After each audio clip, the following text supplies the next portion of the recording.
Hola, ¿cómo están? Bienvenidos, buenas noches. ¿Cómo están en este miércoles 17 de marzo? Bastante caluroso el día de hoy, la verdad.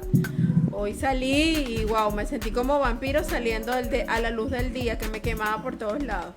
Pero bueno, vamos a seguir. Hoy vamos a tratar un tema muy importante, un tema que nos preocupa a muchos porque hemos visto muchísimos incidentes de agresividad. Hemos titulado hoy el programa Vivimos en un mundo agresivo, ¿no? Al parecer. ¿Qué será? ¿Será el calor? ¿Será el clima?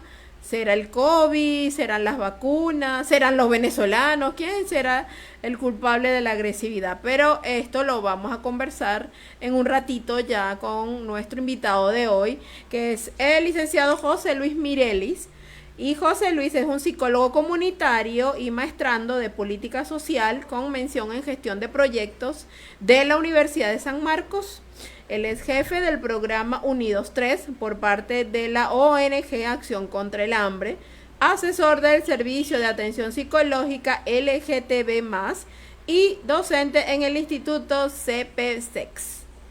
Bienvenido, José Luis, ¿cómo estás? ¿Qué tal? Buenas noches, Jessica. Buenas noches con todos. Un gusto de poder participar el día de hoy con ustedes, con esta pequeña conversación, con este pequeño diálogo. Y antes de llegar, José Luis, al tema de que si estamos viviendo en un mundo agresivo, vamos a decirle a la gente qué es la agresividad. Sí, porque en realidad, muchas veces tendemos a hablar de agresividad, a hablar de violencia y muchas veces pensamos que viene a ser lo mismo, pensamos que este mundo sí o sí está lleno de personas violentas, o al mismo tiempo negamos que vivimos en un mundo violento o que nosotros mismos podemos tener este tipo de características.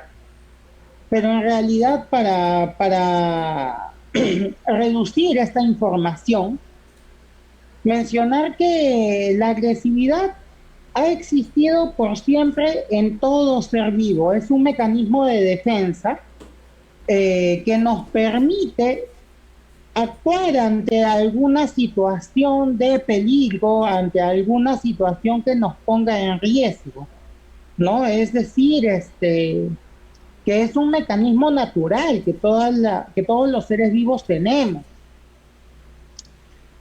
¿Qué es lo que sucede con los seres humanos? Que al momento que nosotros desarrollamos esta habilidad de voluntad que nos diferencia de los animales, ¿no? Al momento que entramos en un sistema cultural, esta cultura, estas costumbres, suelen regular esta agresividad. Y cuando hablamos de violencia, pues este término se diferencia de la misma agresividad, ya que la violencia busca obtener control, busca obtener poder por sobre otras personas. No significa que nosotros respondamos ante una situación vulnerable, sino que nosotros intentamos superponernos ante otras personas o ante otros grupos de personas para situarnos en una relación vertical de poder y tener las cosas a nuestro favor, ¿no? Entonces, para resumir, la agresividad es algo que existe en todos, y simplemente es una respuesta ante una situación que nos coloque en vulnerabilidad, mientras que la violencia es algo que nosotros utilizamos, es un recurso que nosotros utilizamos para obtener poder. O sea que podemos ser agresivos y ser violentos, sin llegar a la violencia. Exacto, el tema de la agresividad depende mucho del tipo de persona que seamos, ¿no? Porque pueden haber personas que sean muy pacíficas y que no necesitan recurrir a la violencia, sino que pueden utilizar otros tipos de estrategias, otros tipos de mecanismos para poder avanzar. Sin embargo, en este tipo de sistemas, en este tipo de sociedades, ¿no? Influenciadas por el tema del machismo, por el tema del racismo, por el tema del clasismo, entre otros, entre otros tipos de sistemas segregantes, pues se generan estas situaciones de violencia en donde un grupo de personas o unas personas se superponen por encima de otros.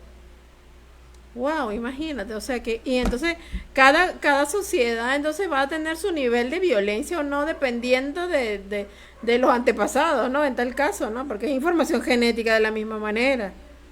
Ujú. Wow, qué interesante esto que me estás diciendo. Entonces yo me atrevería a preguntarte, entonces somos los peruanos violentos. Eh, bueno, nosotros vivimos, y justo qué interesante que hagas esta pregunta, porque justo quería también aterrizar en esto de acá. Muchas veces cuando nos hacen esta pregunta, así como yo hace unos segundos, las personas suelen titubear al momento de querer responder esta pregunta porque nos suelen poner en aprietos. ¿Qué es lo que sucede? Cuando preguntamos, ¿esta sociedad es violenta? ¿Los peruanos o la sociedad peruana es violenta? Pues la mayoría de personas, haciendo un mapeo general, decimos, sí, sí es una sociedad violenta, vivimos en situaciones de inseguridad ciudadana, vivimos en situación de homicidios, vivimos en situaciones de robos, de inseguridad constante, de acosos, tocamientos, violaciones, etcétera. Y cuando nos preguntan como una continuación, ¿y tú eres violento? Ujú. Nosotros decimos, no, yo no soy violento, ¿no? Yo soy súper pacífico, yo soy súper tranquilo, que esto, que el otro, ¿no? Pero la sociedad sí es violenta. ¿Qué quiere decir? Que nosotros no asumimos nuestra parte, Ajá. no asumimos nuestras propias responsabilidades. Qué interesante, de verdad, la pregunta que haces. Y es que no es que nosotros querramos ser así, sino que esta sociedad poco a poco nos ha ido instruyendo de esta forma, ¿no? Como una especie de sálvese quien pueda. Eh, ¿De dónde sale esta violencia? Ajá. Muchas veces se habla que el migrante, que el refugiado, que el extranjero, ¿no? Es ratero, que es un delincuente, etcétera. Cuando si revisamos los registros de noticias de años pasados, esta situación de inseguridad ya se registra desde hace décadas. En realidad, siempre, o al menos siempre me refiero a hace algunas décadas, ya existían estos temas de violencia, ya existían estos temas de inseguridad ciudadana, ya habían estos temas de homicidios, ya habían estos temas de feminicidios, de violencia hacia la mujer, de violencia hacia personas vulnerables en general. Simplemente que viene un grupo nuevo, un grupo adicional, y nosotros, por no asumir nuestra parte, por no asumir nuestra responsabilidad, trasladamos esta característica y la personalizamos a este grupo de personas. Qué interesante, ¿no? Oh, imagínate que, o sea, eso me lleva a mí a pensar de que en algún momento todos hemos sido violentos, violentos no, hemos sido agresivos y en algunos momentos le hemos puesto un poco o no de nuestra violencia, dependiendo de nuestra información transgeneracional en este caso. Digamos que nosotros hemos nacido pacíficos, Ujú.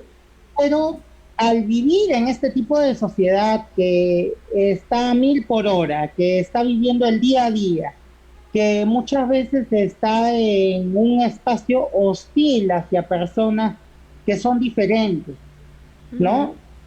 Y que muchas personas vienen siendo vulneradas año tras año, día tras día, mes tras mes, en este caso, pues al inicio generan una reacción de respuesta, pero de ahí indirectamente se va aprendiendo que es la forma de hacerte respetar. Entonces ya no se queda en una situación de respuesta, sino que la mejor defensa es el ataque. Muchas veces se utiliza esta frase para justificar este tipo de situaciones violentas.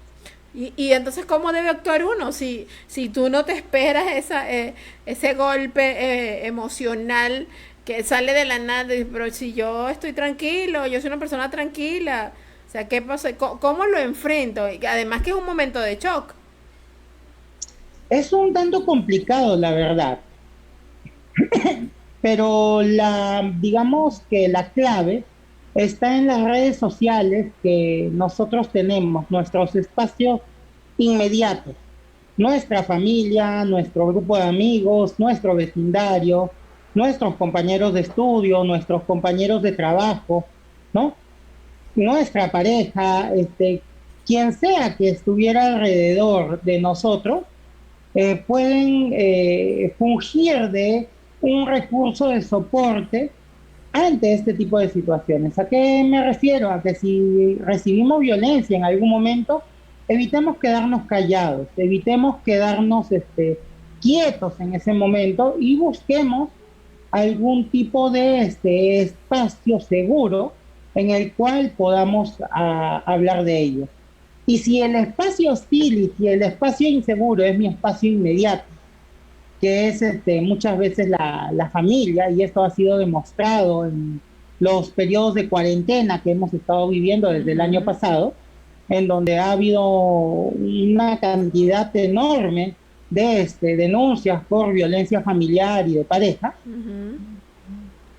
pues están estos mecanismos del Estado que pueden servir ¿cómo se llama?, de canales de denuncia, de canales de soporte, de apoyo, ¿no? Como la misma línea 100 que atiende casos de violencia contra la mujer o contra menores de edad o poblaciones vulnerables.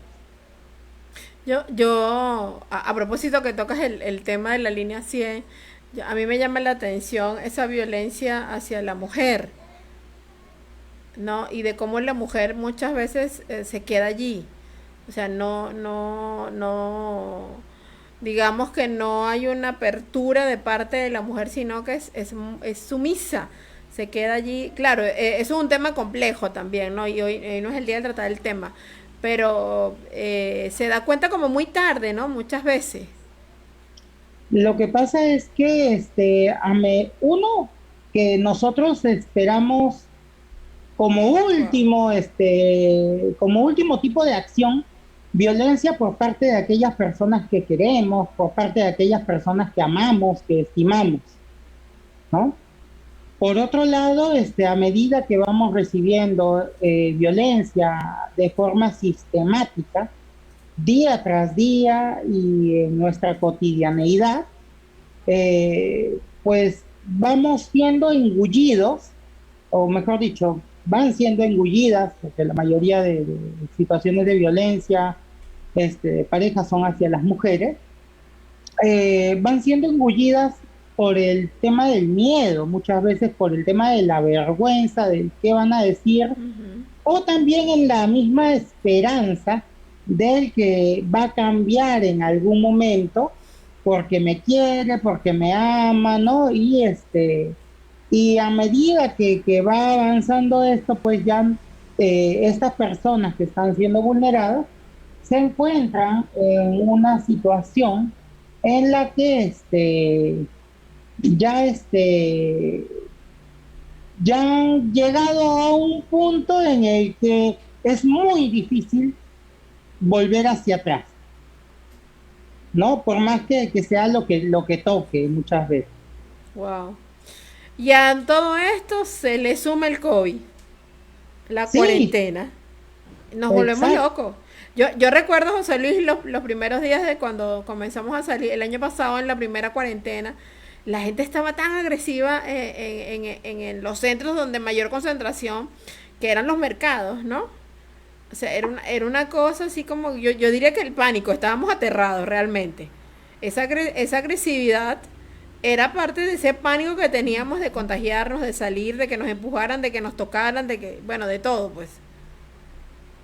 Lo que pasa es que, pues, estamos, digamos, tan poco acostumbrados a pasar tiempo con los nuestros, a pasar tiempo en casa por el mismo tipo de sociedad, digamos, inmediata en la que vivimos en el día a día, ¿no? Estábamos acostumbrados en todo este mundo a despertarnos, lavarnos, bañarnos, tomar desayuno e inmediatamente a trabajar o a estudiar y estar fuera todo el día de casa. A pasar todo el día y toda la semana conviviendo con, no solo con una persona, sino con un grupo de personas en un espacio que muchas veces ya se va reduciendo poco a poco y que va limitando nuestras directrices de acción, ¿no? Desde el mismo tema de, y ojo, hablando de una familia regular que pueda contar Ujú, con los recursos más ujú, comunes, por así decirlo, ¿no? Que una ujú, familia comparta un televisor, que una familia comparta un baño, que una familia comparta una sala, espacios ujú, ventilados, ujú. entre otras cosas más. Ahorita estamos en verano, por ejemplo, y estar en casa todo el día, pues es complicado si es que no tenemos un espacio amplio.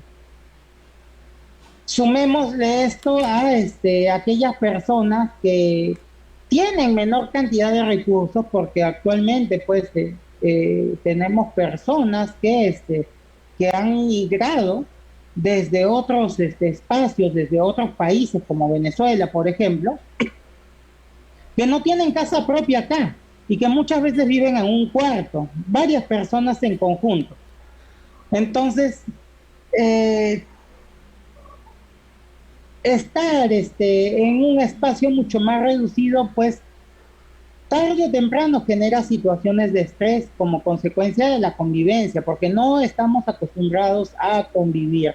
Y si estamos acostumbrados a convivir con los nuestros, quizás no estamos acostumbrados a convivir con los nuestros en un espacio reducido por Así bastante es, tiempo así es, prolongado, así es. ¿no? O sea, ya se van generando diferencias, querramos o no. Y esto de acá no exceptúa a la población peruana. ¿Por qué? Porque en el caso de los peruanos, y se ha demostrado en todo este año, que la economía ha golpeado bastante a todo el país, ya que lamentablemente la mayoría no labora en el sector formal.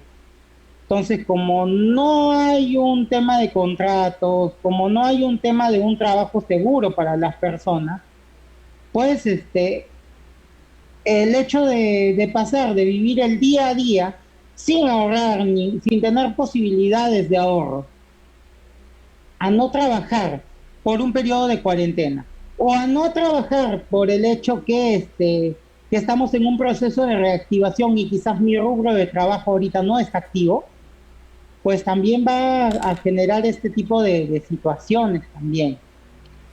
Les recordamos a nuestros amigos que nos están viendo a esta hora que estamos hablando del tema de la agresividad. Si vivimos en un mundo agresivo, ¿qué es lo que está pasando con nosotros? Y la tolerancia en la calle, en los mercados, aunado al tema del COVID, aunado al tema migratorio, que ahorita lo vamos a tocar. Escríbanos, pregunten su inquietud, cómo hacemos para manejar la agresividad en las calles, ¿no? Que a veces dirían en Venezuela no estamos de a toque, ¿no? Entonces, vamos a hablar, confíen en nosotros, es que tenemos un especialista hoy como lo es José Luis. José Luis, y ahora el tema de la migración, con un tema que ha tocado en la piel la sensibilidad de muchos, porque ahí sí vemos una agresividad y una violencia que se combina con el tema de la xenofobia y que a la vuelta de la esquina, mira, se ha visto episodios bastante, pero bastante delicados, en algunos momentos lamentables, porque hay víctimas, pues no solamente porque han muerto, sino porque se ha agarrado el susto de su vida. ¿Qué es lo que sucede acá en Perú? ¿No? De dónde sale esa violencia? Como yo ya les había mencionado, la violencia no vino con la población migrante y refugiada. La violencia ya estaba enquistada acá en Perú desde mucho antes, ¿no? A través de estas situaciones de inseguridad ciudadana, de estas situaciones de robo, de acoso, tocamientos, feminicidios, homicidios en general, entre raptos, trata de personas, entre otros tipos de violencia. Pues xenofobia no es tanto lo que sucede. Porque si fuera xenofobia estaríamos tratando mal al estadounidense, estaríamos tratando mal al europeo, al japonés, que viene acá a Perú, pero que tienen muchas veces recursos, ¿no? Al contrario, los tratamos bien. ¿Qué es lo que sucede acá? Que cuando vienen personas con pocos recursos o que vienen como consecuencia de un desplazamiento social, eh, se genera esta situación de rechazo por parte del residente, por parte de la población receptora, de la población que ya está viviendo aquí. ¿Y esto cómo se llama? Se llama aporofobia. Se llama este rechazo hacia las personas de bajos recursos o que están en situaciones de vulnerabilidad. Y esto de acá pues se ha dado desde la movilización interna que se dio en el año 1940 aproximadamente, en donde hubo un traslado masivo desde las distintas provincias del Perú. Comentar que más del 80% hoy en día de la población limeña es de origen andino, ¿no? O bueno, un aproximado, por así decirlo. Y ahora que se ha sumado la población migrante y refugiada venezolana, en este caso, también es la misma situación que vivían nuestros compatriotas de la sierra, nuestros compatriotas del norte o de la selva, ¿no? A quienes se les llamaba y se les sigue llamando, se les utiliza apelativos como cholo o serrano o charapa, pero en un sentido peyorativo, en un sentido vertical, en un sentido, digamos, señalante, ¿cómo se menciona? Pedante, ¿no? En donde volvemos menos a esta persona. Y en el caso de la población migrante y refugiada, pues justo como les comentaba a algunos colegas hace unos días, dentro del escalón, dentro de la escalinata de social, económica, por así decirlo, no significa o mejor dicho, este movimiento migratorio por parte de los venezolanos no significa de que nuestros compatriotas de la sierra o de la selva hayan subido un escalón dentro de esta escalera, sino que es como que se haya creado un escalón adicional hacia abajo, en donde ahora están las personas migrantes y refugiadas que no necesariamente cuentan con todos los documentos para acceder a los servicios públicos, acceder a los servicios básicos, acceder a los derechos que nos pertenecen a todos en este mundo.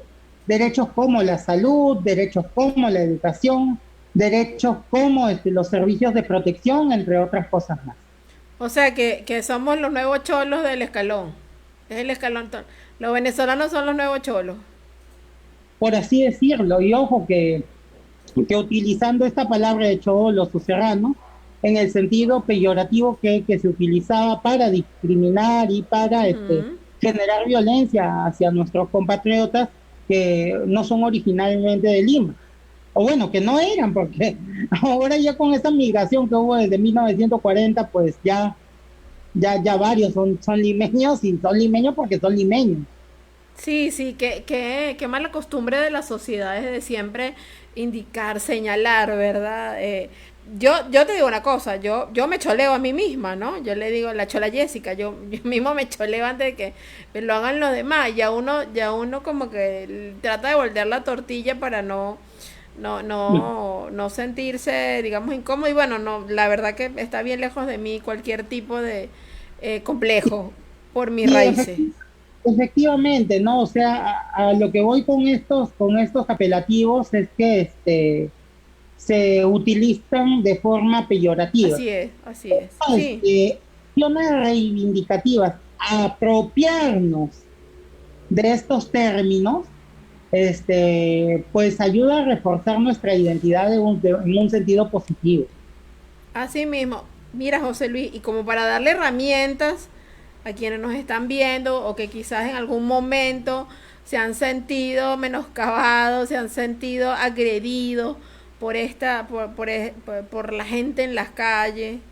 ¿Cómo les decimos? Aunque vuelvo y repito, ¿no? Uno no sabe con qué se va a encontrar y cómo va a reaccionar ante cualquier episodio de agresividad. ¿Qué les decimos a esa gente, José Luis? ¿Que haga qué cosa?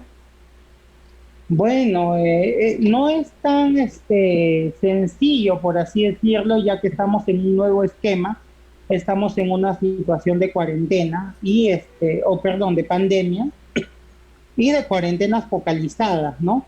Sin embargo, los recursos que podemos utilizar para trabajar estas situaciones de dificultad o, u- o reforzar nuestras capacidades de afronte ante este tipo de situaciones, pues nuevamente repetir que los grupos de soporte, nuestros grupos inmediatos o en este caso las líneas de apoyo son recursos que siempre van a estar ahí, que tenemos que buscar la forma de utilizarlo. Otra de las alternativas, ya hablando en un sentido más personal, más, digamos, a nivel de trabajo psicológico, por así decirlo, puede ser el tema de escribir ante estas situaciones de preocupación, ante estas situaciones que pueden ser eh, elementos estresores. O también realizar ejercicio físico, que es algo tan difícil, pero aún me da culpa ahí por ese lado. Pero Todos, todos, José Luis, todos. el único ejercicio que hago es con la cuchara para hacer. Pero en este caso, el realizar ejercicio físico también libera energía. ¿Y a qué me refiero con energía? A esta energía que nosotros vamos acumulando como consecuencia del trabajo, como consecuencia de nuestros estudios, como consecuencia de la convivencia, como consecuencia de las distintas actividades que pueden ser factores estresores, y que poco a poco vayamos acumulando. Totalmente, ¿no? Y porque por otro lado también, tú estás en la calle y el que menos te lo espera, te sale con una pachotada, ¿no? Y uno se queda así como, ay, ¿qué pasó ahí? Porque no entendí, ¿no? Y la persona te lanza el dardo y sigue. Tú te quedas ahí como en el sitio, como que esperando que, ¿y qué pasó aquí? ¿No? O sea, inclusive ni siquiera nos damos cuenta. O sea, tenemos expresiones, caras incluso, y no nos damos cuenta que somos agresivos con la gente en la calle. Claro, efectivamente, o sea, en realidad los elementos estresores están en el día a día, ¿no? Y nos toca lidiar con ellos muchas veces en el momento. Pero una alternativa que es muy difícil y que se logra con la práctica al final de cuentas, es simplemente dejarlo pasar y y en el momento que podamos intentar plasmarlo o intentar conversarlo con la persona que ha generado esta situación o digamos de forma individual a través de alguna actividad, ¿no? Y, O con y, si otras es, personas y si es un que nos puedan. desconocido, y si es un desconocido, Simplemente intentar dejarlo pasar, como te digo, es algo que vamos a lograr con la práctica, no va a ser algo inmediato, ¿no? Pero en el momento que podamos comentarlo con alguien más, o en el momento que podamos plasmarlo, ¿no? En algún escrito, o en algún dibujo, o realizando algún tipo de ejercicio, etcétera, pues vamos a poder, digamos, afrontar adecuadamente esa situación. Mira, vamos a leer Por, algunos comentarios que tenemos aquí ya. Dice Tairi claro, Ojeda. Saludos, Tai, como siempre, fiel nuestra seguidora Tairi Ojeda. Yo creo que la violencia es algo que se ha ido generalizando por todo el mundo. No creo que sea algo de la nacionalidad, sí, en efecto es así. Y con el COVID, pues más todavía. Lamentablemente, a veces los patrones de violencia se repiten en las familias, como por ejemplo un padre que golpea y maltrata a su mujer. En algunos casos, los hijos copian en patrón con sus parejas. Es verdad. La mujer es sumisa porque hay violencia psicológica. Sí, nos hemos vuelto paranoicos. Definitivamente, nos hemos vuelto paranoicos.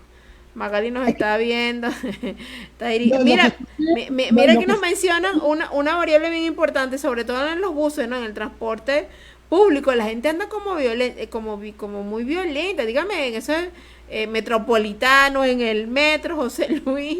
Casi que la sobrevivencia para poder entrar en un transporte público. Sí, o sea, es algo que sucede día a día, ¿no? Y mencionar que ser mujer, en este tipo de sociedad, pues, implica ser doblemente vulnerable, ¿no? Uno, porque están viviendo dentro de un espacio hostil, y segundo, porque al ser mujer, pues, están en un espacio donde a la mujer se le suele vulnerar con mayor facilidad o con mayor frecuencia en este caso, ¿no? Sumémosle al tema de la condición migratoria o de refugiada en este caso, pues ya encontramos un tercer motivo, un tercer causal para generar este tipo de violencia. Y los espacios hacinados, los espacios muy concurridos, ¿no? Muchas veces son espacios que pueden representar un peligro mayor porque como consecuencia de estas situaciones de rechazo hacia las mujeres o hacia la población refugiada e inmigrante, pues las personas que generan violencia pues se suelen coludir, ¿no? Sobre todo en el tema de la población refugiada e inmigrante, porque en el tema de violencia hacia la mujer, por lo menos ya la sociedad está tomando un poco más de conciencia, ¿no? En espacios públicos me refiero al menos. Sí, que las identifican y ya comienzan a fastidiar. Jacqueline Rodríguez, saludos a Jacqueline. Las madres que están obstinadas y estresadas también gritan y no soportan pero ni la voz de sus hijos. Y ahora con el COVID las clases dentro de casa es peor. Claro, venimos ya de vacaciones, ya comenzamos el nuevo año escolar y yo me imagino que bueno, será como en julio más o menos que comencemos con el estrés escolar, creo yo. ¿Cómo hace una madre para no ser agresiva con sus hijos? Que ya lleguen a un nivel como que de obstinación total. Depende mucho de los recursos que se tengan también, ¿no? Lamentablemente no todas las personas tenemos las habilidades o las capacidades, como la paciencia o como, digamos, la constancia de estar ahí con nuestros hijos haciendo un monitoreo o un seguimiento de las labores que se tienen que realizar en el día a día o en la semana, por así decirlo, ¿no? Y este tema digamos que de la, ¿cómo podría decirlo? Del orden, este tema de la metódica que se tenga que seguir, ¿no? Vuelve un poco más complicadas las cosas. ¿Por qué? Porque al hijo de inicial o al hijo que está en nivel primario, pues hay que supervisarlo, hay que estar ahí todos los días con ellos. Sí, es un Y ya, seguimiento, pues. Es un seguimiento con el niño. sí, o sea, claro, es una supervisión porque es todos los días. Así es.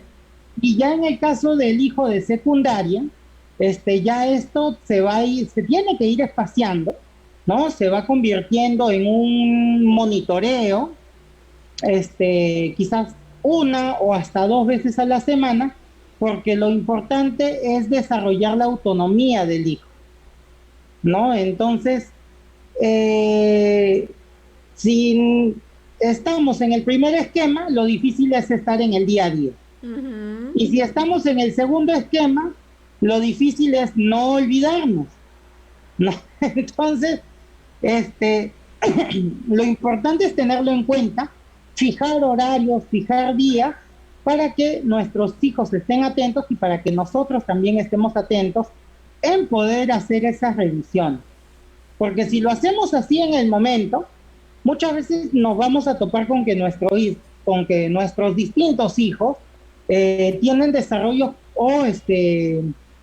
o mecánicas completamente diferentes y nos vamos a topar con diferentes realidades en las que uno pues le vamos a aplaudir, mientras que a los otros pues vamos a terminar gritándoles o enojándonos con ellos porque no hicieron las cosas todos los días al mismo ritmo que esperaríamos en este caso. Pero todas las personas somos diferentes, ¿no? Entonces toca que nosotros estemos ahí y que nuestros hijos también se vayan acostumbrando poco a poco a ese ritmo. Una tarea titánica, querido, te lo digo eso como madre. Bien, bien, bien titánica. Robert Barbosa Piñero. Ay, saludos a Robert. Gracias, buen programa, amigo. Gracias, querido Robert.